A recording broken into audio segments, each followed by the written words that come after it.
Quelle scie sabre Makita te convient vraiment et laquelle paraît puissante seulement sur le papier? C'est exactement ce qu'on va voir aujourd'hui et à la fin, il sera très clair quel modèle représente le meilleur choix pour la plupart des utilisations. Ce modèle commence à la dernière place. Non pas parce qu'il est mauvais, mais parce que, dans ce comparatif, la concurrence est tout simplement plus moderne et plus agréable sur certains points. Au quotidien, cette scie fait tout de même correctement le travail. Le fonctionnement sans fil est pratique, la course de 32 mm est efficace, et il y a aussi assez de réserve dans le bois comme dans les tubes. Pour de petits travaux de démolition, des projets au jardin ou des coupes grossières, c'est un outil honnête qui fait ce qu'on attend de lui. Le vrai point faible, c'est surtout le confort. Par rapport au meilleur modèle, il lui manque le moteur sans balai, et côté vibration, elle paraît aussi un peu plus brutale. En plus, avec la batterie, elle n'est pas vraiment légère, et sur les longues sessions, on sent plus vite que les modèles plus récents sont mieux aboutis. Elle a du sens pour ceux qui veulent une scie Makita à batterie solide, sans fioritures. Pour un usage occasionnel, c'est largement suffisant, mais dès que tu coupes plus souvent ou que tu veux davantage de maîtrise, mieux vaut regarder plus haut dans le classement. Tu trouveras les liens vers toutes les scies du test au meilleur prix dans la description sous la vidéo.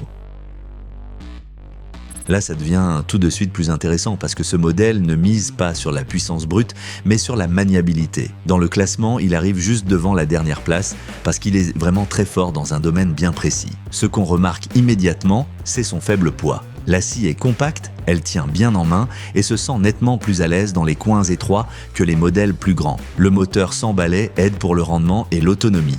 Et c'est exactement pour ça qu'elle est très agréable en montage, en aménagement intérieur et pour les interventions rapides.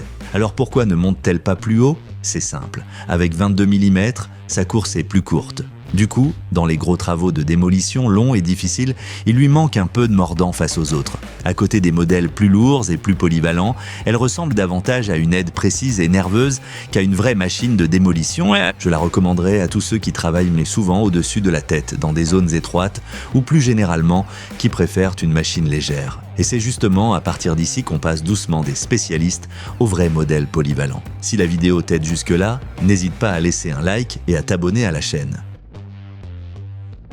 À la place du milieu, on trouve la première scie filaire.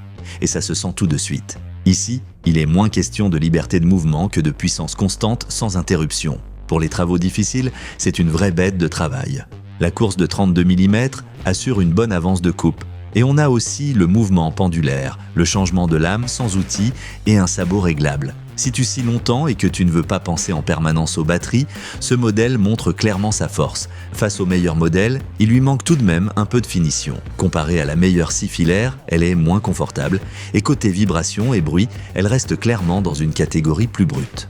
Face aux meilleures scies à batterie, elle perd évidemment en mobilité. Je la recommanderais à ceux qui travaillent surtout à l'atelier, sur chantier ou sur de longues sessions. Si tu as une prise à proximité et que tu privilégies la puissance plutôt que la liberté de mouvement, tu en as ici beaucoup pour ton argent. Mais maintenant, on passe à des modèles encore plus aboutis. Là, on entre dans le groupe de tête et pour moi, ce modèle est la meilleure polyvalente à batterie de ce comparatif. Elle prend la deuxième place parce qu'elle sait presque tout faire, tout en restant très équilibrée. Ici, beaucoup de choses te temptent juste. Le moteur sans balai, la course puissante de 32 mm, les 2 vitesses et l'équipement globalement très complet la rendent extrêmement polyvalente. Bois, métal, démolition, coupe grossière, elle gère tout cela avec bien plus de maturité que les 2 plus petites scies à batterie. La seule vraie raison pour laquelle elle ne prend pas la première place, c'est la comparaison avec la scie filaire la plus puissante. Sous très forte charge continue et dans les gros travaux longs, un modèle filaire garde tout simplement l'avantage. S'ajoutent à cela des vibrations assez présentes et bien sûr, tu restes toujours dépendant de l'autonomie de la batterie.